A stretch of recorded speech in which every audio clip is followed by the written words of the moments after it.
thank you all for coming out, first of all, because number one, it's really ridiculous out there, and number two, there's other stuff going on around campus, I know, and number three, I'm still amazed that in this, day and age of Twitter and electronics and all that stuff, that we get to do this every once in a while, that you will come, or I will sometimes come for you, that we can spend an evening together in person talking about ideas of interest. And I really am grateful to you for participating. So it's not for free, right? You have to buy a book.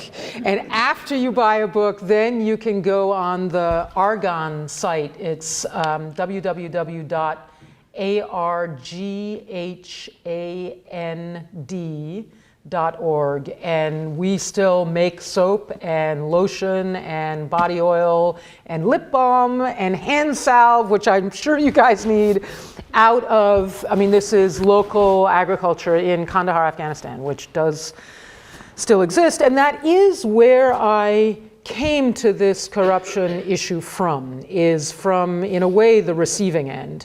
And I was covering the fall of the Taliban for National Public Radio, and it just felt like it was time to shut up already and do something, right? And it seemed like quite a portentous moment, if you all remember what it was like back then in December or January of 2002. The first project actually that I got involved in was rebuilding one of the villages that the US bombing, anti-Taliban bombing, had destroyed. And it had actually been taken over by the Taliban. The villagers had fled and flattened the village, and they came back and they didn't have any houses. So I'm from Massachusetts too, not quite this far west, but it was. I got the Minuteman Highway thing going, so I pitted Lexington against Lincoln against Concord to compete, to submit for, to contribute for these houses, and they're mud brick houses, right? So it's, relatively low tech. You do need stone for mud brick houses for the foundations, or else it really doesn't hold up. And I don't know if any of you have seen what southern Afghanistan looks like, but stone is not, one of the least common items in southern Afghanistan. But we couldn't get any because the governor had awarded himself a monopoly on stone so that he could crush it into gravel and sell it at inflated prices to the Americans who were building their military base there. And so I had to have a fight with the governor to acquire enough stone to rebuild the houses of his own constituents. So I didn't go there to get involved in corruption, but you almost couldn't put your foot out the door without it becoming a really big issue. But I don't actually want to, dwell on Afghanistan tonight. I'd like to talk about how what I learned there actually helps us understand what's going on today. So if you think about what are the hotspots, what's lighting up the headlines that we're reading this week, today, yesterday, last week? It's Ukraine, right? ISIS, Iraq and Syria. It's a little bit further back, the Arab Spring and the kind of spiraling repercussions, Libya, Egypt. Yemen very recently just had, another paroxysm. Nigeria. These are, dramatic security events that are quite different one from another. You've got revolution and aftermaths. You've got East-West standoff. You've got, religious insurgency in very different countries with very different cultures. And so the question that I'm asking is there a thread that might actually tie these apparently extremely different cases together? And I would like to suggest that there is. And it's that every one of these crises has evolved out of an environment of really severe corruption. Look at every single one of these countries. Ukraine, we've been hearing more about it explicitly. The Arab Spring revolutions were all explicit anti-corruption revolutions. ISIS in Iraq, how did ISIS manage to get a foothold in a third or a half of Iraq? Seriously, those people really would, they really are sort of illuminated Sunni extremist ideologues? No way, not that whole population. So clearly they were experiencing their own government as so abusive and offering them so little opportunity either to redress grievance or to get a share of the national commonweal, that ISIS started to look like an alternative. So corrupt environments, and we can talk about some of those cases further as we discuss, but I just want to take you through at least a thinking process before we then turn this into a conversation. Corruption, right? Corruption, what a generic word I'm using. Or in the United States, it's become hardly generic. We were just talking a second ago about it's been defined down to practically a contract, a quid pro quo. I'm going to corrupt you. We're going to sign a contract. I'm going to give you $150,000, and you're going to do the following 3 things. And short of that, it's not considered corruption, right, in this country anymore. But there's another aspect of the word that's really interesting, which is in every language that I've looked at it in, it has this kind of ambiguity between your moral behavior, right? The word corrupt can almost have to do with what, who you sleep with, what kind of food you eat, all the way across to this type of quid pro quo economic meaning. So it's got, it crosses a line between a sort of moral and a more material sense. But I'd like to also talk in the sort of international affairs, international security domain. I'd like to emphasize 3 points.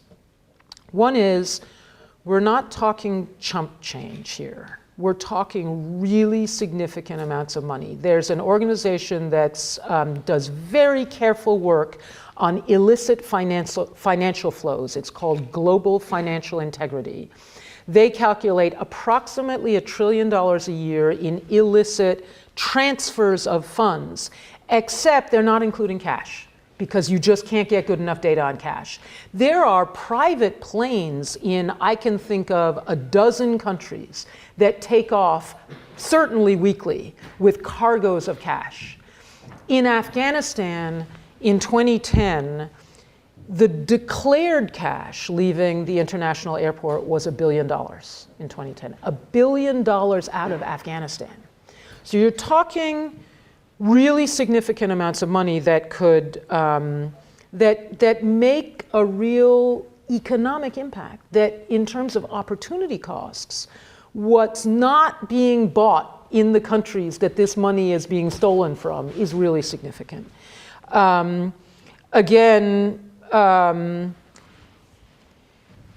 Bribery. We hear about petty corruption or petty bribes that in some of these countries officials might extract. In Afghanistan, according to 2 different surveys, $2 to $5 billion a year.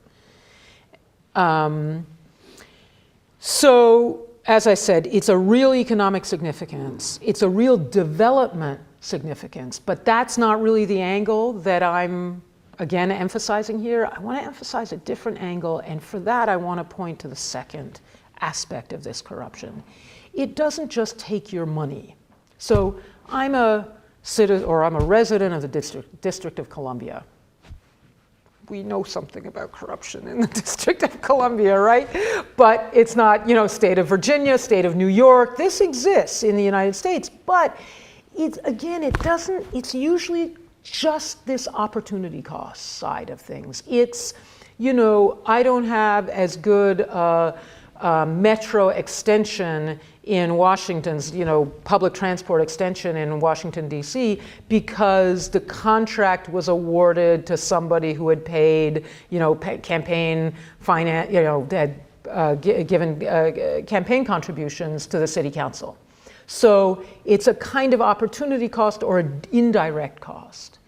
In the countries I'm talking about, it's in your face every single day. So I start Thieves of State with the story of someone who is a member of my cooperative who was a former police officer and who left the police when his boss, the then chief of police of Kabul, was assassinated. And that guy came to work with me. And his brother, who had also been a police officer, also left and started a little car auto repair and auto parts store. So he was bringing auto parts in from Pakistan, which is where you find them. And it's about an hour and a half drive. And it's checkpoint after checkpoint after checkpoint where he's shaken down, where a cop walks out into the middle of the street with his hand out. And he's not polite about it. And the guy gets to the gates of Kandahar, and again, cop walks out, more senior cop at this point, walks out and he says, look, I paid you guys at least 5 checkpoints, and oh, by the way, I paid my customs, which, doesn't happen that often. I'm not paying you again. He gets hit. Former police officer, young Afghan man, gets hit. The question is, how often does that happen before somebody wants to hit back? When you pay your electricity bill in Afghanistan, you have to pay a bribe. In Nigeria, a friend of mine was explaining to me, you have to pay the nursery school teacher because otherwise she literally won't pay attention to your child. And she says, and your child gets cranky. But if you want your child to be happy when she comes home at the end of the day, you have to pay the nursery school teacher a bribe. And it's, as I say, so it's humiliating. It's an attack on people's dignity, on their sense of pride, as much as it is an attack on their pocket. And I think that's something that we underestimate here in America. And not only that, there's an impunity that goes with it. So they're not doing it kind of on the sly. They're doing it as of their right. And particularly when the person doing it is someone who's supposed to be upholding the law. And instead of upholding it, he's breaking it contemptuously and pridefully. That leads to rage. And rage often leads to violence, and we'll come back to that. The third major point about this kind of corruption that I think is important to understand is, there's a way that policy wonks and academics and even policymakers often talk about corruption. They'll say, it's corroding. They'll talk about a government that's plagued by corruption, or corruption might be corroding the government, or crippling the government, or something like that. So it's thought of as a kind of failing in the system, that you've got a government that has this weakness or this failing or this negative aspect. In a lot of these countries, think of it almost the other way around. These quote-unquote governments are in fact networks that are very sophisticated systems that are succeeding. They're succeeding in doing what their objective is, which is to steal your money. That's what they're setting out to do, and they're doing it very effectively. The weaknesses in how the government is operating are deliberate, often, and manpower is deployed in a way that will maximize the profit. So we got it, again, with respect to Afghanistan, we got into this discussion because most Americans, when I was there, most Americans were in the East, because the East to me, so it's over there for you guys. That's where we thought, erroneously, we, the Americans, thought that Al-Qaeda was, right? So let's look for Al-Qaeda where there's nobody in the Far East. And so I kept hearing from Americans, the reason the Taliban are making incursions in Afghanistan is because there's no government. There's no government, and so they can sort of find their way into this vacuum. Well, I lived in Kandahar, which was in the south, and believe me, there wasn't no government in Kandahar. As a matter of fact, we have a gentleman in the room, I shouldn't point to him, who can attest to the fact that there was not no government in Afghanistan.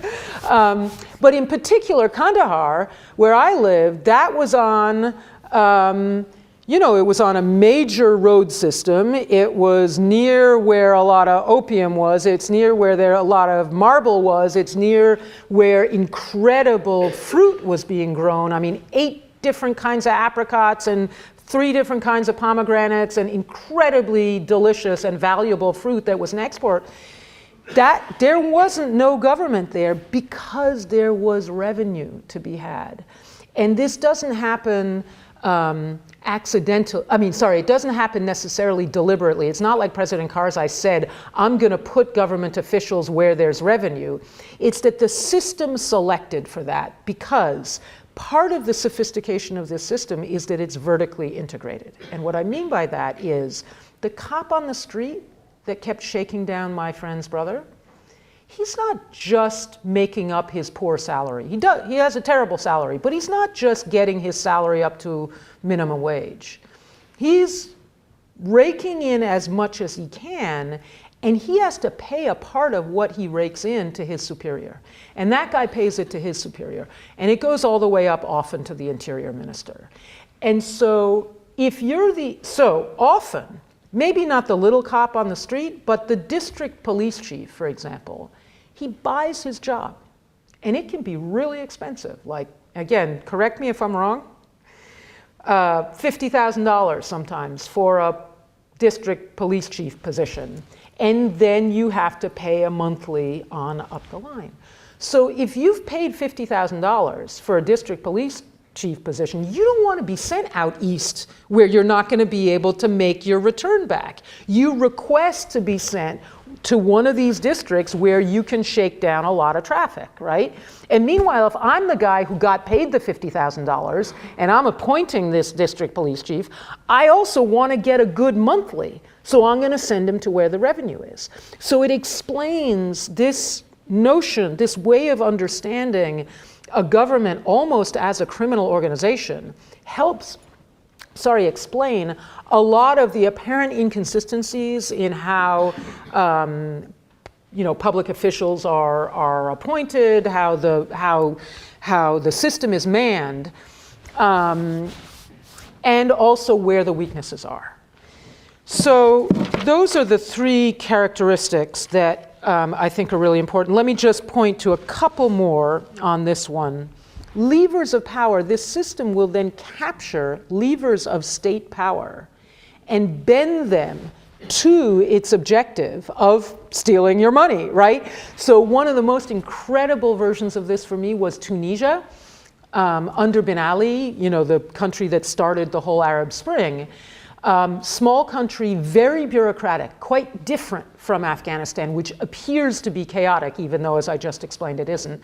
Tunisia appears to be incredibly orderly and bureaucratic, and I got off the airplane a couple weeks after Ben Ali fell, and they stamp your passport, and it's like, are you kidding me? You just had a revolution, you're stamping my passport? So what's more bureaucratic than the IRS? I talked to tax collectors. They explained how it worked. So if you're starting a business and it's an interesting business, often you're not really, you're assessed taxes, but you don't really have to pay them for a while until you start doing really well. And then Ben Ali's son-in-law asks for a piece of your business. And if you say no, the next day you're audited. So it's literally using the IRS as the enforcement arm of the kind of kleptocratic government. Judiciary very often gets either captured or worked around because a system like this needs to have a means of judicial punishment or enforcing impunity. So they need to be able to protect their own people and make sure they don't go to jail. And they need to often be able to throw whoever they want in jail. So either they capture the judiciary, or as was the case in Egypt, you have special courts, the military courts. So think, as I'm talking about these characteristics, think about some of these countries like Egypt. Egypt is a really interesting one. Then there's the instruments of force. Right? You have to have somebody who can physically crack down on, the population, on dissenters. Very often it's the police. In Cameroon, it's something called the Rapid Intervention Brigade. Very often it's not the army. So again, if you go through the countries that I just named, the three big ones, Iraq, Ukraine, Nigeria, those all 3 have been stories where the army has been incapable of doing its job, right? Because it was in fact deliberately hollowed out by the kleptocratic elite, largely because, for two reasons. One is they're afraid of a coup, so they don't want the army to be strong enough to stage a coup. And secondly, military funding is a great revenue stream for these guys to capture.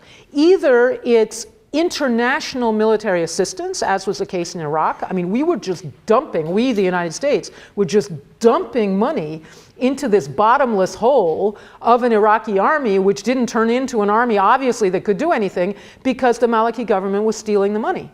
And they were stealing it by a whole variety of ways, but a classic one is to have soldiers on the rolls that don't exist. So you're collecting salaries for soldiers that they're called ghost soldiers, and you put the salary in your pocket. Although in Nigeria, which doesn't have a lot of foreign military assistance, that's an oil state. So because of Boko Haram, the president of Nigeria has been upping the defense budget. Meanwhile, they just tried 25 soldiers for mutiny because they refused to fight Boko Haram because they didn't have any bullets to fight them with.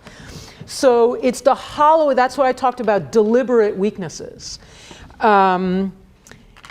Let's see. So anyway, you get the idea. You can go through other levers of power. It's a kind of the policy wonk side of the, so this book is not a policy wonk book. It's an interesting book to read, I hope. But it's written to be read. But there is a policy wonk side to this whole effort, and it actually, systematically goes through studying some of these countries and asking which are the levers of power. And you'll see in different countries, different levers of power are captured. So that's schematically what I'm talking about. Obviously, this doesn't exist in every single country in the world. It exists in a number of countries that have suffered severe security events in the last 5 or 6 years. I would say the biggest kind of, again, if we want to be systematic about how we're studying this, there's a range in the degree of organization of these kleptocratic networks. So in Ben Ali's Tunisia, it was one network. It was very vertically organized, very vertically integrated, and quite controlled.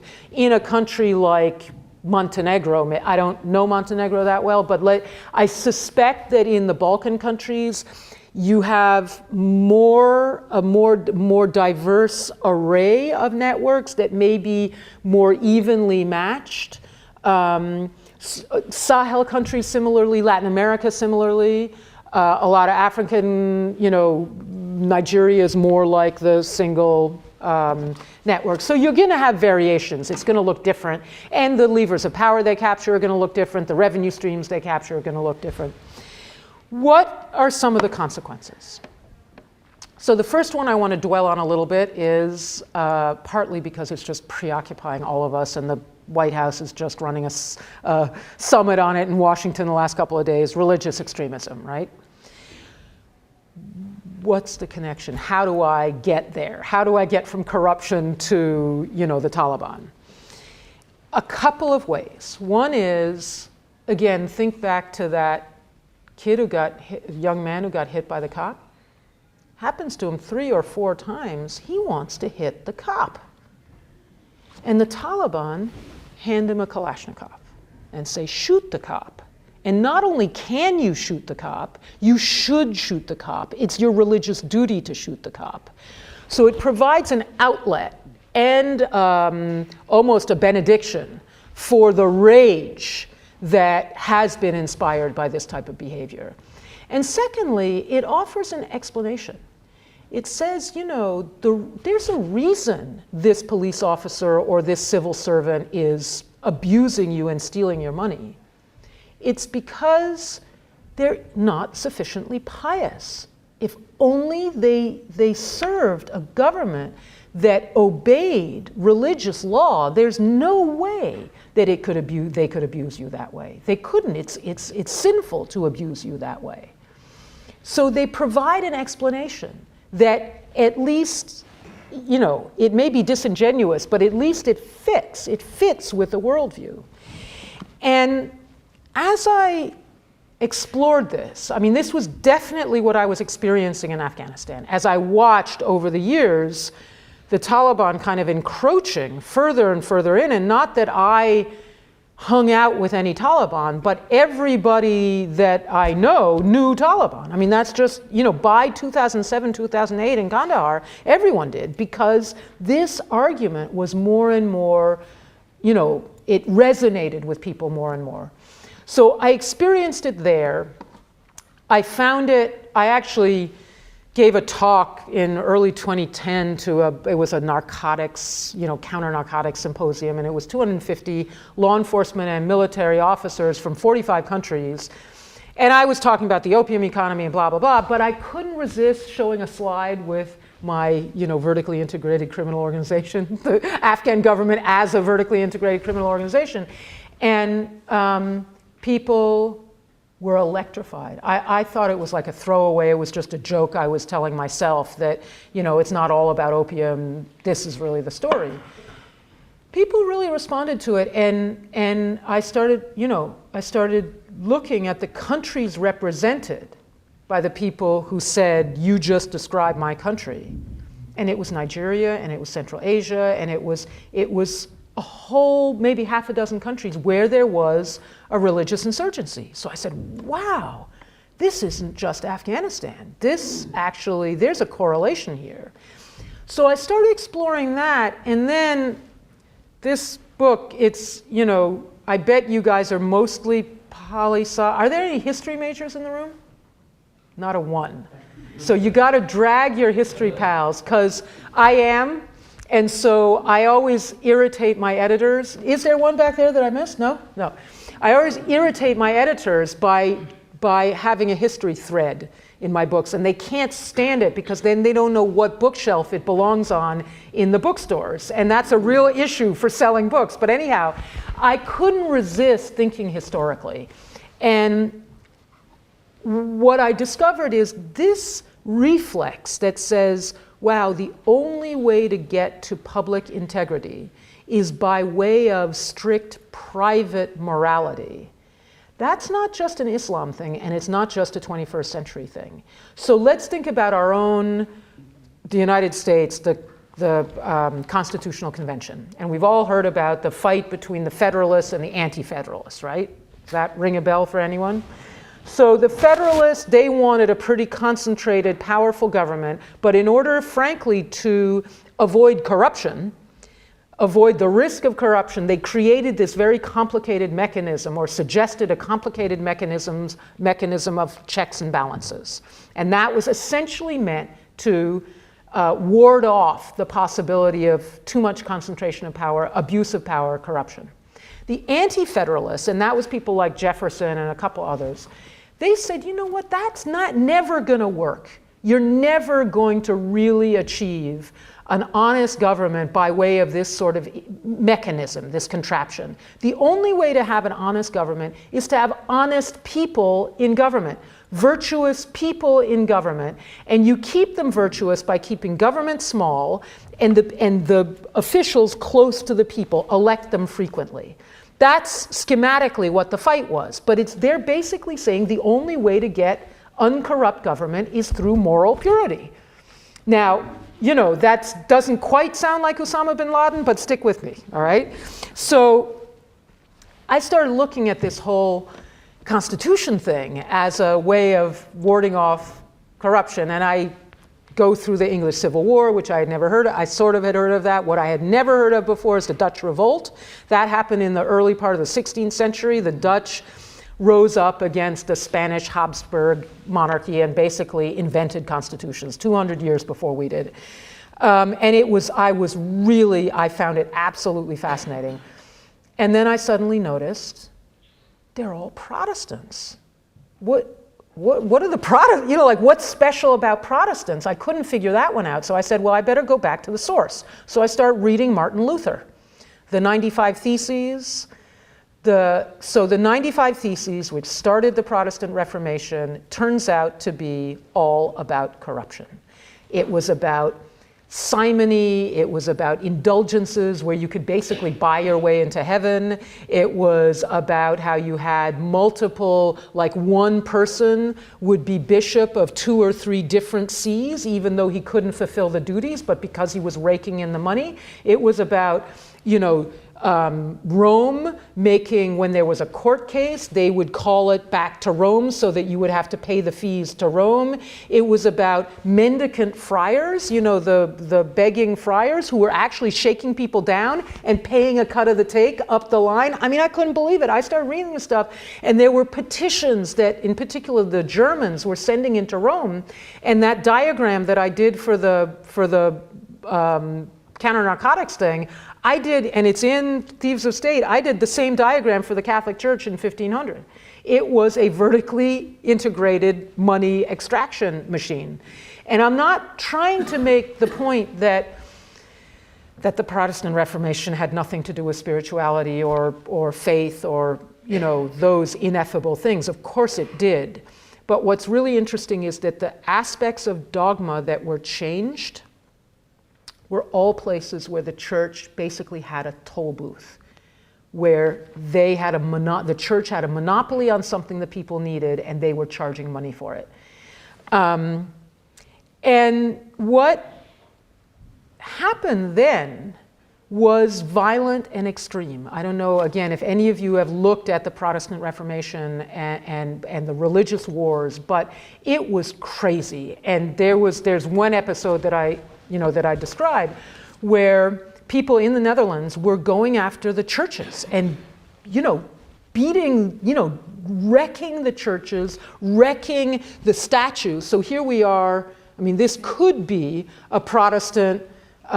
It looks like the interior of almost of a Puritan church. No statues, no finery, no. It's called iconoclasm because the issue was supposedly that you're not supposed to depict the human face, because only God can do that. But they didn't just go after the faces. They went after everything that represented the wealth of the church. They went after the vestments, they went after the linens, they went after the marble altars, everything that represented that money, and that they felt had been unfairly extorted from them. And I didn't realize how the church functioned. There were processions on feast days, and they would take the statues out of the churches and they would walk them through town, but they would dress them up in velvets and in furs, and they would put jewelry on the statues while the people are standing by the side of the road barefoot.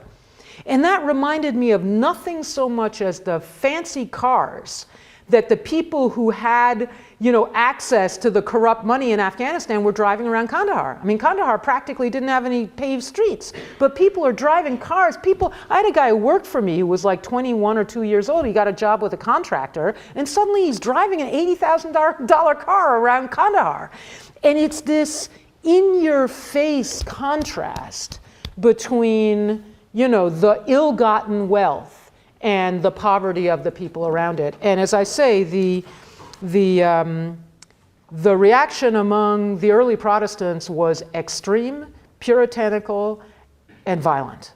It looks quite similar to what we're seeing in ISIS and in Al-Qaeda.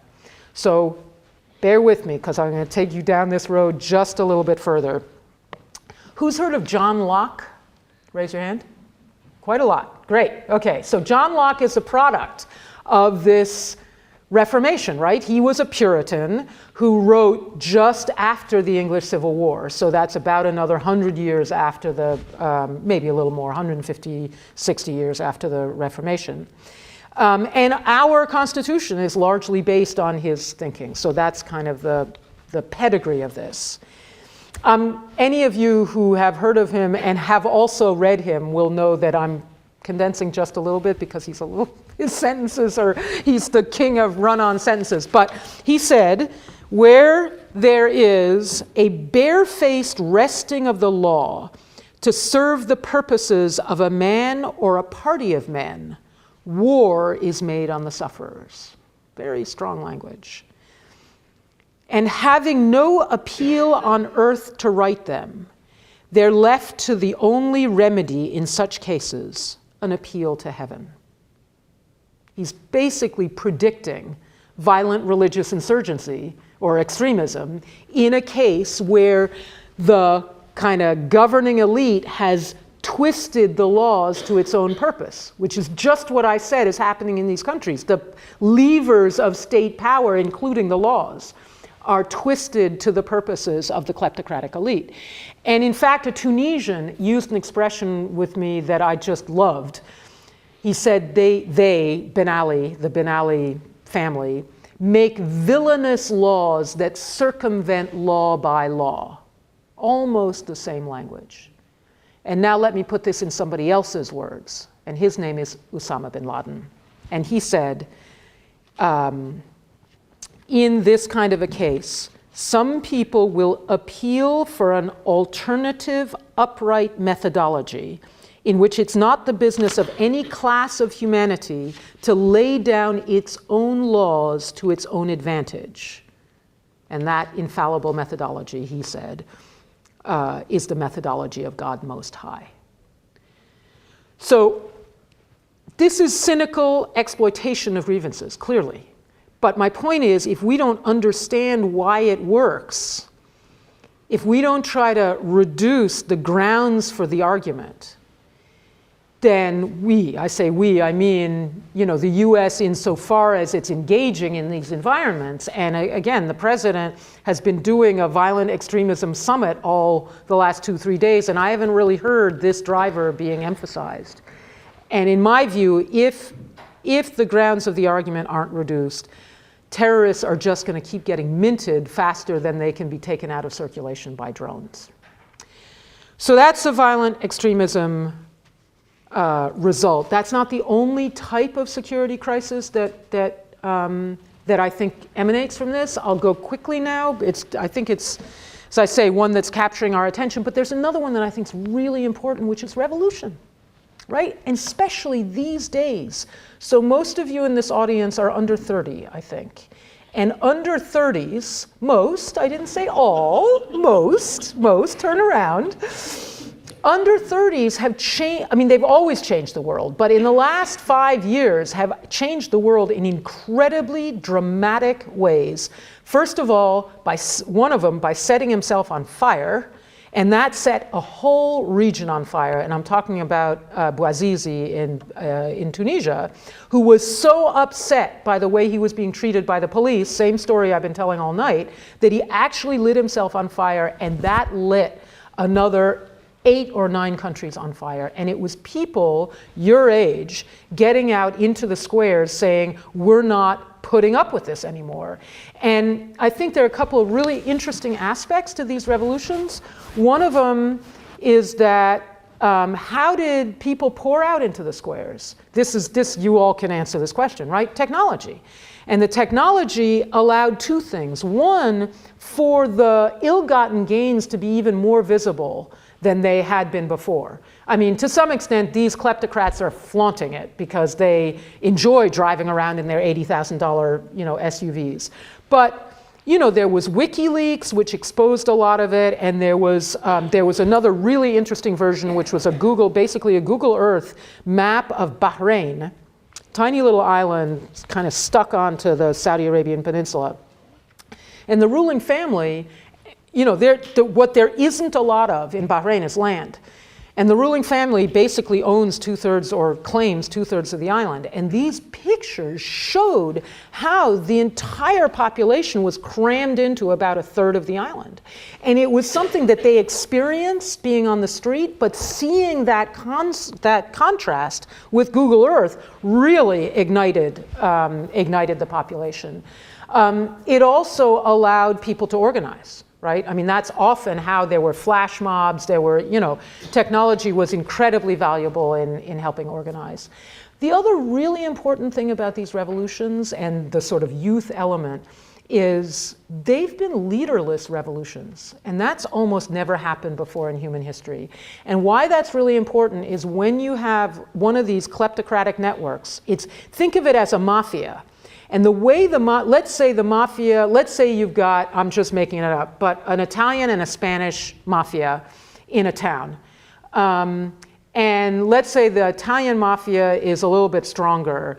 That might bring about a kind of rebellion among the Spanish folks in the town. But often what the mafias will do is they'll co-opt the leadership. And that's what these kleptocratic networks do, is they will co-opt, like Bashar al-Assad in Syria. He had a bunch of, who's a Alawi, he had a bunch of Sunni elites as part of his kleptocratic network. So he was trying to co-opt the leadership of the other sectarian group. But when you have a youth-led, leaderless revolution, it doesn't do you any good co-opting the elites doesn't work anymore in a situation where the youth can rise up without leaders and kind of change the world. Now, the downside to that is, how do you convert the past? And I think that's the place where young people who have gotten involved in these movements really need to put in the work, because they toppled the kleptocratic networks, but then how does that transform into sustainable change? It turns out to be easier to end something than to begin it in a new, different, and sustainably different way. There are other things like, symbiotic relationships with transnational organized crime. That's a famous one. And another thing that I just want to point out is I'm not actually saying that corruption is the cause of all the bad things that have happened in the world. I think it's a factor that exacerbates other factors. And I focus on it because we don't hear about it. We heard about, for the Arab Spring, we heard about youth bulge, we heard about unemployment. We really didn't hear about, we hear about a little bit with Ukraine, but we really didn't hear about it so much in the Arab Spring, and we certainly don't hear about it when we're talking about extremism. So let me finish with a story. Let me finish with just two more points. One is just a story to illustrate that. Nigeria, which is where I've been spending a little bit of time. How many of you remember Boko Haram kidnapping the 200 plus girls? Hands up. Every single one? Yeah. So just prior to that, the governor of the central bank started really taking a close look at the oil revenues. There was something bothering him because the oil prices were high, but the revenues weren't coming in at the same level they were coming in the last time oil revenues were high. So he starts giving it a close look. And he discovers a $20 billion hole in the oil revenues, meaning basically the presidency was stealing $20 billion over an 18-month period out of oil money. And this central bank guy, submitted a detailed memorandum to the Nigerian Senate that explained this and explained the three scams that he saw as the main way that the money was being siphoned off. And then he called in the heads of the major private banks over which he had regulatory authority and said, look, we have a problem here, and that money went somewhere. And I have one case where two individuals have 30 different companies registered to their name in the sort of oil extraction business. That doesn't look right to me, so I'll be sending my examiners around to all of you, and you're going to have to open your books. About 2 days later, he was fired. That happened. He was fired in February of last year. I think Boko Haram kidnapped the girls in April or May. How many of you had heard of the $20 billion in the central banker? 1, 2, 3. That's kind of what I'm talking about. And, US officials kind of fell all over themselves. They didn't do it in the end, but they fell all over themselves saying, we'll do anything Nigeria needs, anything the government of Nigeria needs to, bring back the girls. But never did they say, you know what, it's not a great idea to fire your central banker who was doing his duty pointing to $20 billion that's missing from the revenues. There's a real, and I think there's an argument you could make that I do make, that the corruption of the Nigerian government is part of what generated Boko Haram initially, just the same way as I saw the corruption of the Karzai government generating the Taliban. So this is an economic issue, it's a moral issue, it's a security issue. The last thing I want to say is this ain't just about Nigeria and Afghanistan and Uzbekistan and wogs like that. I think this country is on this continuum. It's subtler, but back to our friend Locke, when there's a barefaced wresting of the laws to suit the purposes of a party of men. So let's think about military-industrial, Wall Street, health, energy. 4 parties of men, if you will, that I at least think have an inordinate impact on the shape of our laws and our public space in this country. And I feel pretty strongly that if you guys don't help us save our republic, we may be in serious trouble as a country. Thank you very much indeed.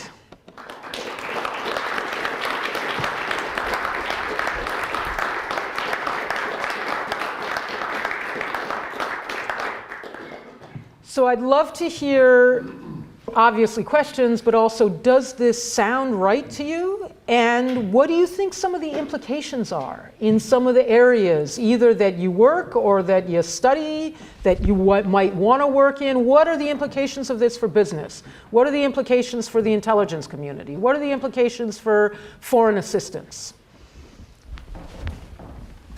Yeah. So what do you think about,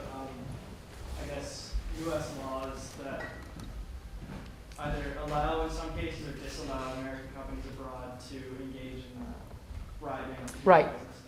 So that's called the Foreign Corrupt Practices Act. And there's a really interesting kind of ironic point, which is that the United States government prosecutes businesses for paying bribes to foreign officials when the United States government pays bribes to foreign officials. So there's a slight inconsistency there.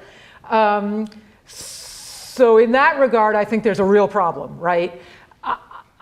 And what I would say is, first of all, I wish that the United States government came a little bit cleaner with itself over the degree to which it provides military and civilian assistance as a bribe.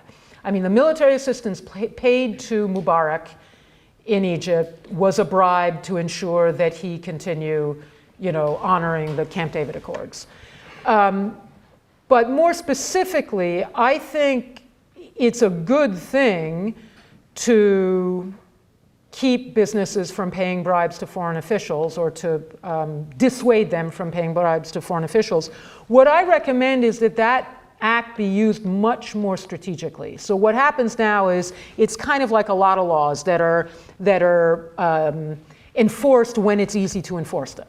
So, you've got a whole unit in the State Department that does these cases, and I think it basically finds cases that it can make.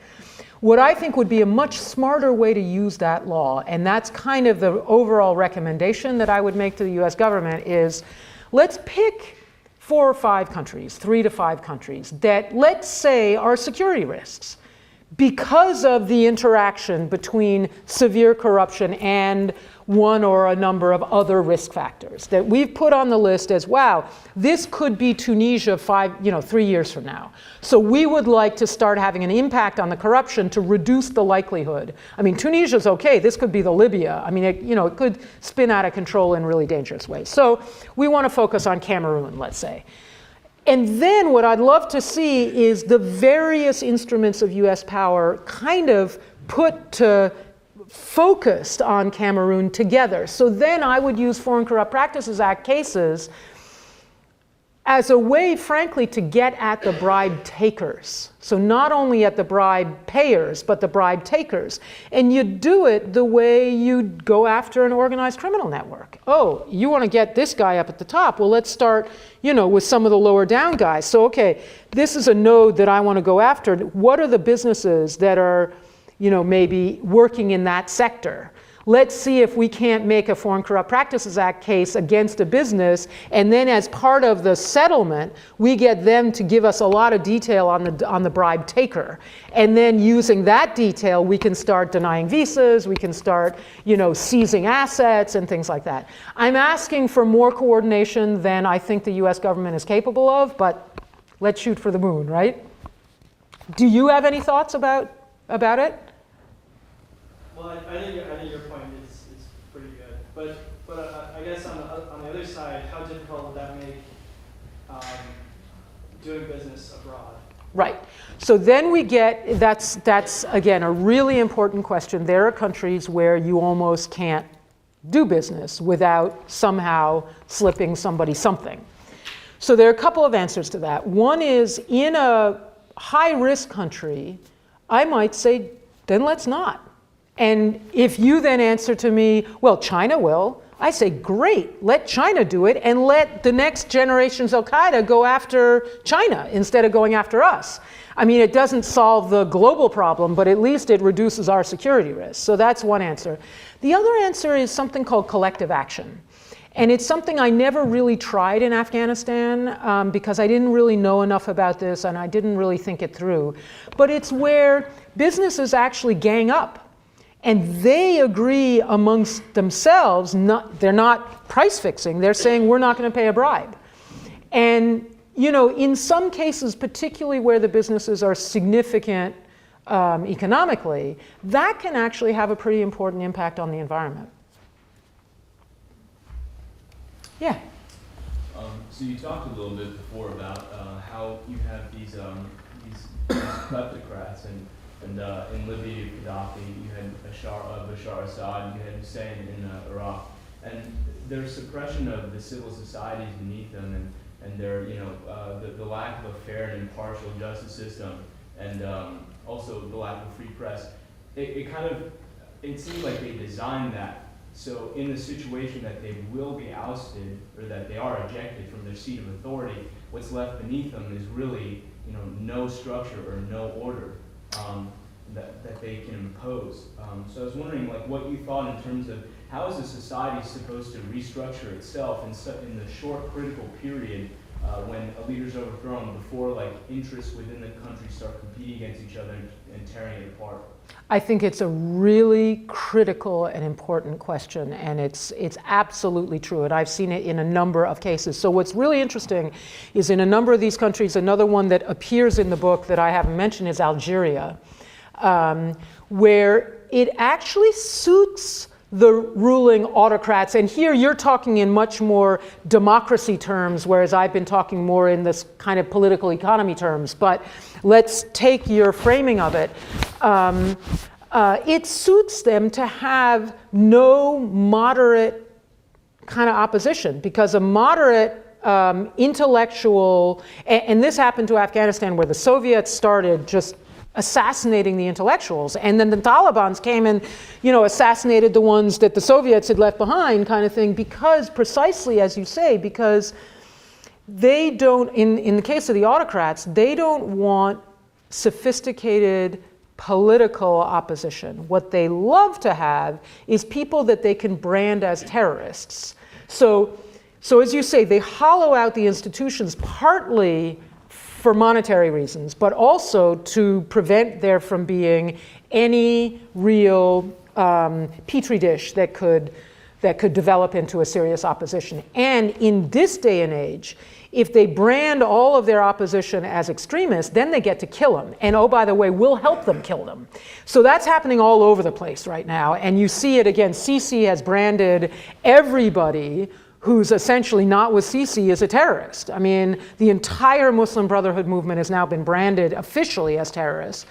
And what you see in a lot of Middle Eastern countries is anti-terrorism legislation is being used to crush ordinary political dissent, civil society organizations and stuff like that. So the answer is it's really, really, really difficult because, and I think Libya is probably the best example of that, of a country that was just completely hollowed out. And look what's happened. And part of what happens is older structures come back to the surface because people need to structure themselves. So often a kind of tribal organization reemerges that isn't necessarily, it's not like Libya's always been a tribal country or Afghanistan's always been, that's the only social organization. But when other ones are hollowed out, it comes to fill the vacuum. I think, and then the other part of your question that's great is that how do you prevent these networks from reemerging? And I think that's what absolutely happened in most of the Arab Spring. So in Tunisia, what I saw was where the entire revolution was about corruption. People wanted the money. And so they had like an anti-corruption and governance minister in the transitional government. He was a doctor. I'm like, a doctor? Man, you need a thug in that job. You need someone who's willing to take really serious people on. And this guy was gentle and conciliatory and this and that. And I'm like, you are not getting anywhere being, And I realized everyone was competing for the money that these networks could control. And I really feel like in both Tunisia and Egypt, we've kind of had a restoration. It really is it's really the old kleptocratic network is kind of slightly modified, has come back to power. I think the interesting case to watch now in this regard is Ukraine. Because Ukraine had a revolution in 2006, I think it was the Orange Revolution, and that's exactly what happened. They got the same old kleptocratic networks back in power. So they had another revolution.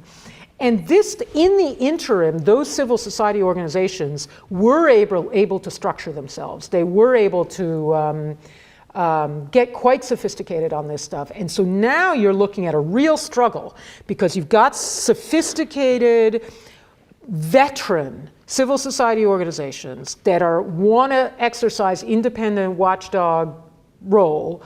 Some of the individuals from those organizations have gone into the government. You've got Poroshenko, who really is talking about wanting to make a difference, but who's financing him?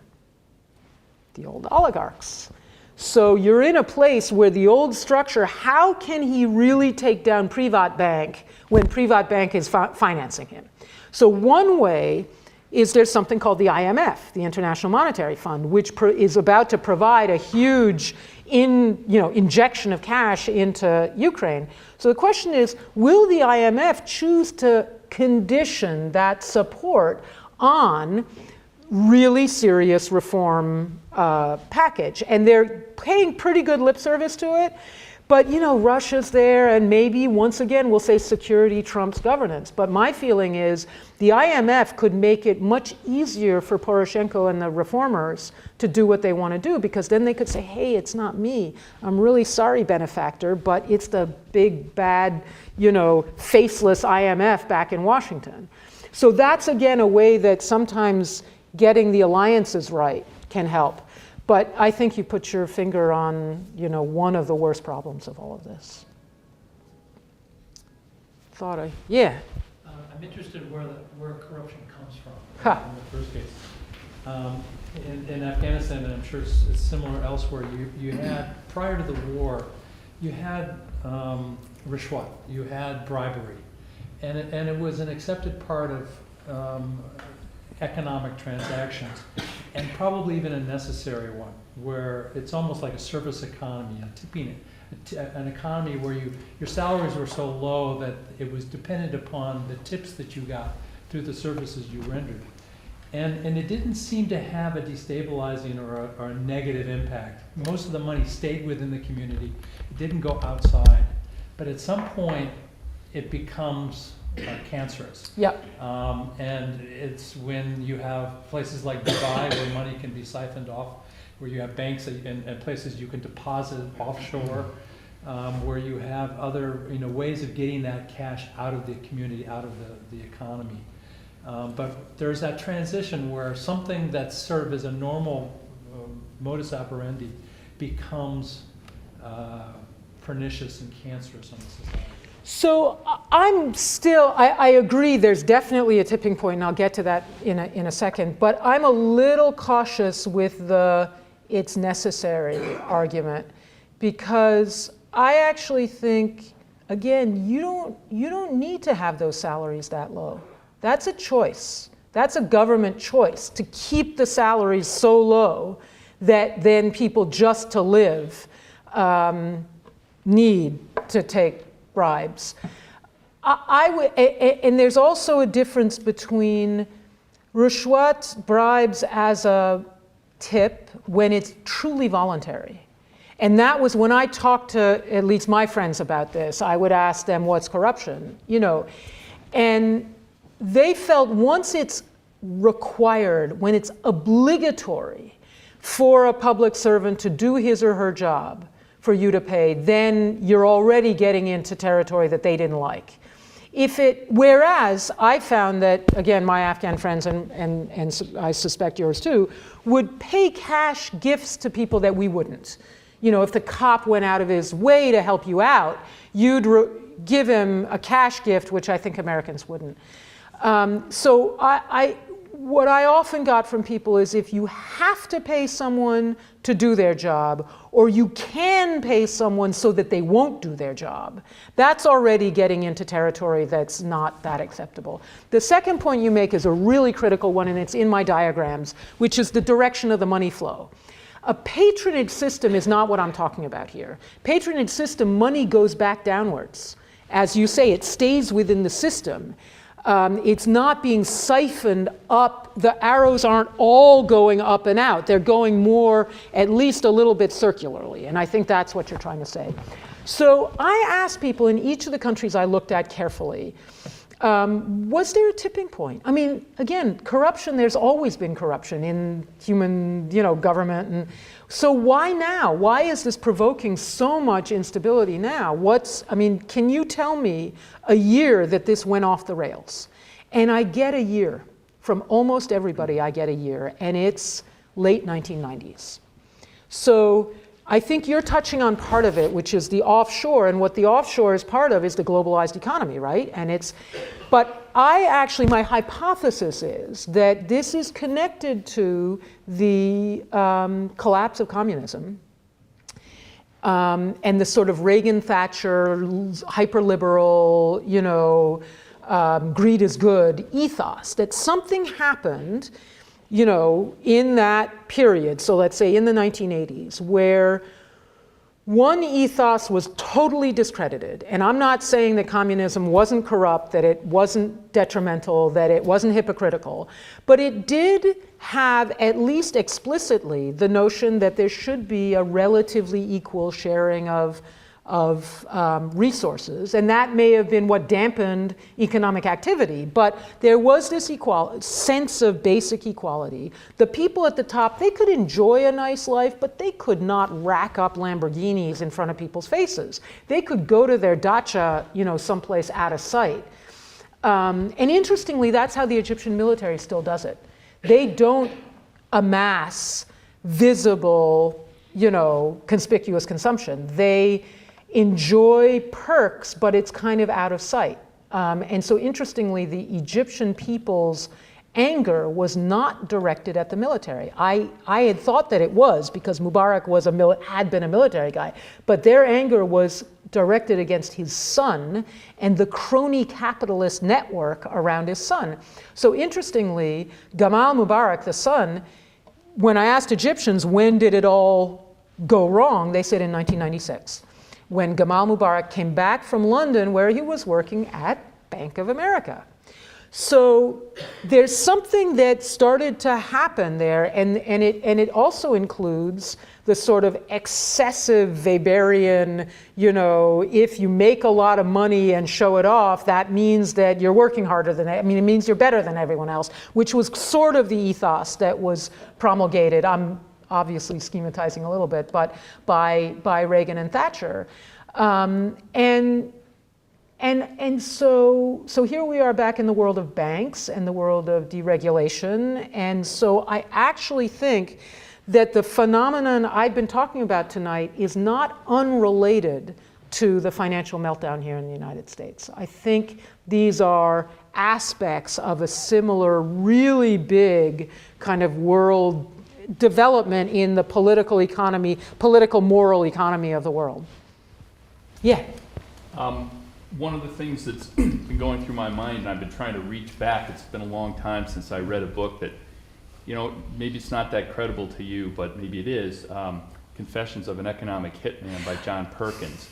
And I keep thinking when you talk about the vertical corruption that maybe there's something, I missed the very first 7-8 minutes here, but something more lateral, and if half or part of what he says is true, that sort of operation involving the IMF and development of countries and then the quid pro quo eventually sets up an ethos that might also, yeah. Yeah, I mean, that book, I don't know how many of you guys read it. I kind of couldn't read it all the way through because the credibility of it was, it just seemed too extreme to be true, that basically this guy was hired deliberately to distort the economies of developing countries so that they could be milked by, you know, the rich, whatever his company or the rich countries. That being said, I mean, there's a very recent case in the last couple of weeks of the US ambassador to Kosovo basically encouraging the Kosovo government to pay something like $1 billion or a couple $1 billion for like a couple miles of road that was awarded to Bechtel, and then he went off and joined Bechtel. I mean, it's not too far off, right? So I think, you know, and the structural adjustment programs that the IMF really forced through a lot of quote economic reforms in a lot of these countries in the 80s and 90s that have really been shown today to have been devastating to their economies. Not that their economies didn't need a different diet, you know, a jolt of a different kind of medicine, but this medicine wasn't the right medicine. And I'm gonna twirl off of your question just a little bit now and say, I've been trying to figure out, why is this so hard for people to get? Because I'm looking at your faces and you guys most of you are sort of nodding. It doesn't seem to be it doesn't seem to be rocket science here, but in Washington it seems to be rocket science. And I started thinking, you know, this is a thesis that challenges a lot of Americans where they live. Because people like me who kind of believe, you know, I could say that you can roughly divide Americans into two groups. There are Americans like me who basically believe that peoples need governments, and governments are essentially good things, and of course they all need fixing, and they need reforming, and they need improvement, and you know, all that stuff. But societies need governments, and governments are there to serve the people. For people like me, this is a very challenging thesis because I'm saying this is not a government, it's a criminal organization. And you know, for US government officials, that's very hard for them to take in because they are trained to interact with their counterparts. They're trained, if I'm the Secretary of Defense, I interact with the Minister of Defense of another country. It's really hard for me to understand him as anything other than the Minister of Defense. Then there's that other group of Americans who say, of course governments are criminal. Don't you get it? That's what I've been saying for years. We need less government. We need, you know, government only gets in the way. It's the problem, it creates problems. What we need is more free markets and deregulated markets. And so this is where I'm kind of coming back to your point. The problem is that these free markets have often, you know, liberalized into the hands of these local kleptocratic elites. But what you're saying is there comes to be maybe a partnership between the local kleptocratic elite and international. So the economic hitman always had a local partner. I mean, they weren't just stupid. They were also making a killing off of it. And I saw that again in Afghanistan, where the biggest copper, one of the biggest copper deposits in the world, was sold to China for $3 billion. A later assessment calculated it was worth 30. There's a war going on, you couldn't get 30, but between 3 and 30, that's a lot of, you know, loss to the public purse. And how did that happen? The person who sold it, who was related to the president, got a 10%, you know, cut, right? Kickback. So I think there's something to the point, and the other really important issue is post-colonial situations. I mean, colonizers set up civil services in countries in order to help them extract the resources of those countries, right? And unfortunately, what's happened in so many of those countries is the post-colonial elites have moved right in to those structures and have been using those structures that used to benefit the colonizing country or the colonial country to benefit themselves. So let me walk you down another Nigerian path. Boko Haram, right? Western education is sinful. How we understand this is, open minds, critical thinking, tolerance. Boko Haram is against all of those things. What I discovered in Nigeria was one of the most corrupt groups of people was the civil service, because they would pad, so they're not actually extracting, they sometimes do, but they also pad contracts. So they're going to build a bridge, and the bridge is going to cost $5 million, and by the time the contract actually is done, it's $20 million, and the other 15 are going to various different people. And I actually talked to an IT worker in the Ministry of Defense, and in the days of Edward Snowden, we all know that the IT workers in the Ministry of Defense know a lot. And she said there's always two contracts. There's always two contracts. So how do you get a job in the civil service? And what everyone else was saying was the politicians, they make a lot of this corruption money, but they can't do it. They need the civil service because they don't have the technical know-how to write the contracts the proper way so that they make villainous contracts to circumvent law by contract, And so how you get a job in the civil service is by going to school.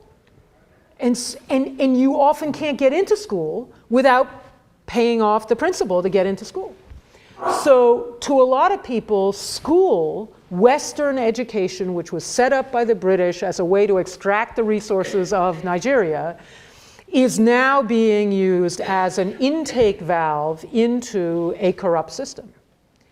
So again, this doesn't excuse Boko Haram, it just helps put it in a slightly different perspective, I think, than a lot of Westerners hear it.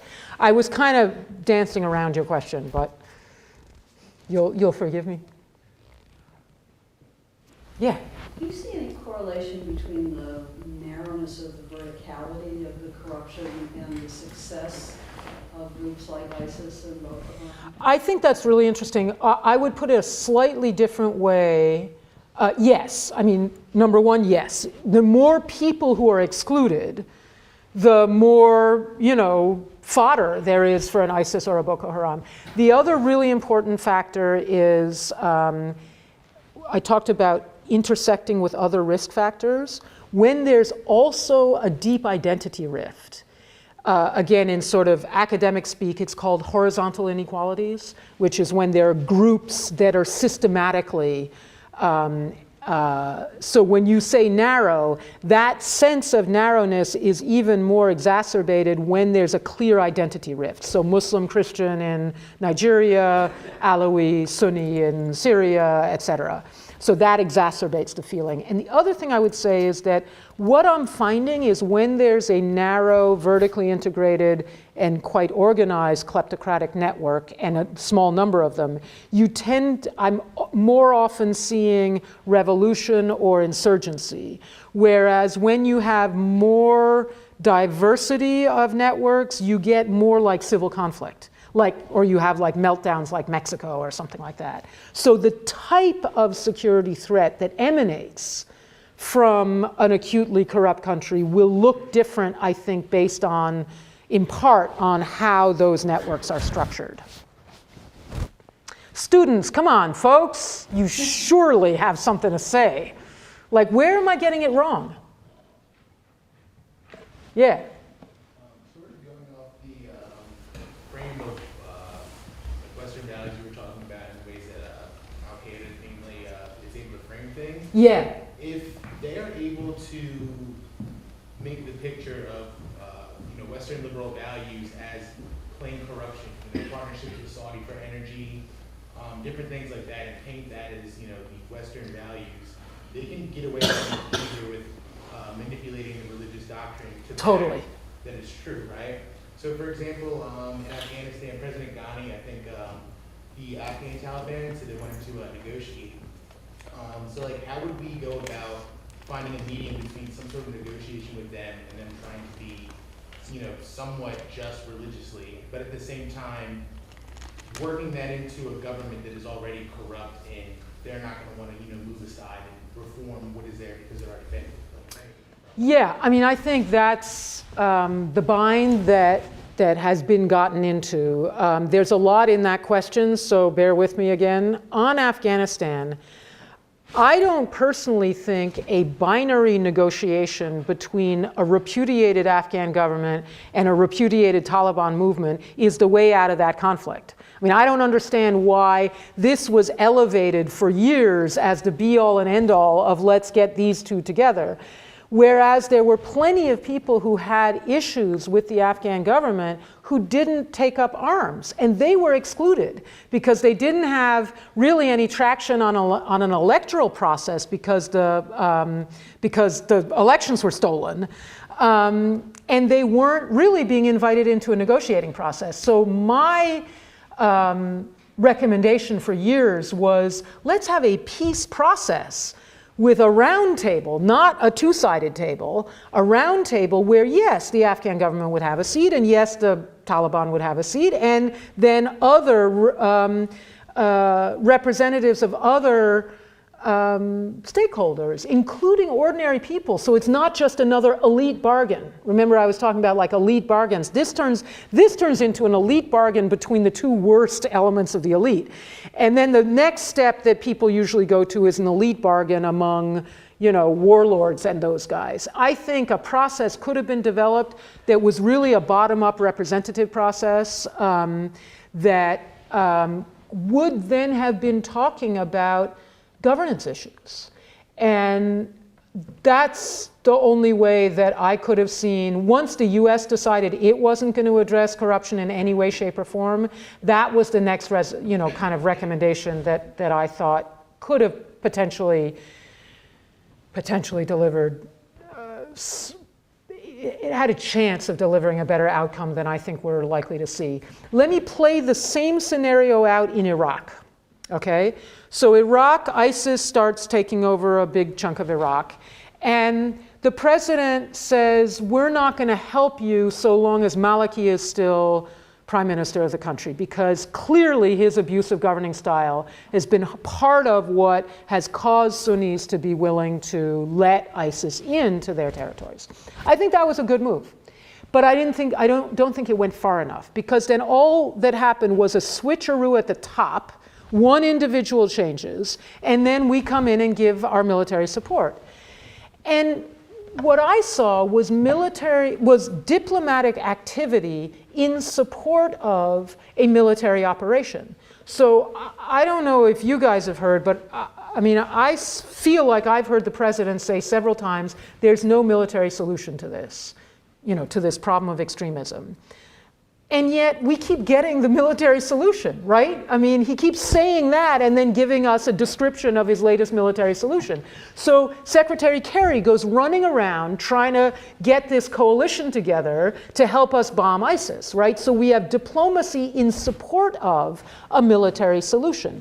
And oh, by the way, who do we go after? As you say, Saudi Arabia, right? We literally, what's the word? We live out the words of Al-Qaeda and ISIS propaganda. Oh, they're in bed with the Saudis. We get in bed with the Saudis. We get in bed with Bahrain. We get in bed with a number of these. And we say, oh, great, we've got Arabs in our coalition, as though we didn't understand that there are like Arab leaders and there are Arab not leaders, and these are not identical people. It just is amazing that we don't seem to get this. And when I say we here, I mean we, the American government, we, the guys that we all elect and stuff like that. But what I would have done would have been something different. I would have said, okay, Abadi, you're now the prime minister. We are conditioning our military support on a political process. And we're going to start, you'll start, or we will also start, on the grassroots among Sunnis. and find out what is their beef. Like what really, and it's pretty obvious, but let's hear it from them. What are they upset about? What are their grievances? What are their aspirations? And same with the Kurds. And we sort of bring that as a kind of agenda, and we bring local leaders, as well as some of the better known political leaders, to a multi-partite political process where it's all on the table. How are we going to restructure this government and the way it functions so that some of these aspirations and grievances are addressed? And if they can't be addressed in a single Iraq, if it needs to be a kind of more loosely federated country, so be it. Let's talk about that and let's figure out what are the rules and what would the structure be and what are the rights and responsibilities. Get that process going. And I think that's the only way that you would have had Sunnis, you would be able to start siphoning Sunnis away from ISIS. Now, of course, ISIS has managed to drive them away by its incredibly sadistic behavior, but you'd want to lure them away too, and they might start to think, wow, there's some possibility for us here. That's something that I might be willing to actually invest myself in. And then you could start having Sunnis seriously fighting against ISIS. Instead of that, what we have is Shia death squads that are delighted to be fighting against ISIS, and oh, by the way, killing God knows who else they're killing out there. So we're again exacerbating the grievances by the way we've structured our anti-ISIS approach. Yeah? So one of the things that some of these countries have in common is, of course, substantial weak natural resource endowment. Yes. So my question to you is that, do you think that there's a positive relationship between natural resource endowment and corruption? And if so, what is it about natural resources that causes these levels of corruption to the point where government officials are stealing money? So what's really interesting, so the question was the correlation between natural resource endowment and corruption. It's often called the resource curse. And there are a couple of things. One, the most obvious one is that the government is not accountable to the people. So the thing that gave us a constitution in the first place, I mean, there was the Dutch experiment, but then the English Civil War happened over the king needed money. And Parliament voted him money. He didn't have oil. So he wanted to fight a war, and he didn't have the money to fight the war because he didn't have oil. So he had to go to Parliament, and that gave Parliament a certain amount of leverage over him. And that's how we kind of get to democracy. When you have oil, you don't need the people, and therefore there's no oversight. So there's a tendency to get more and more interested in your own advancement. But the other thing that's really interesting is it doesn't stop there. That's what I find. Again, Nigeria is the oil country that I know the best. But there's the whole bribery thing happening too. So not only do you have the $20 billion being siphoned off at the top, you've got this bribery that's going up the chain, and it's ridiculous. I mean, it's like Williams College invites 5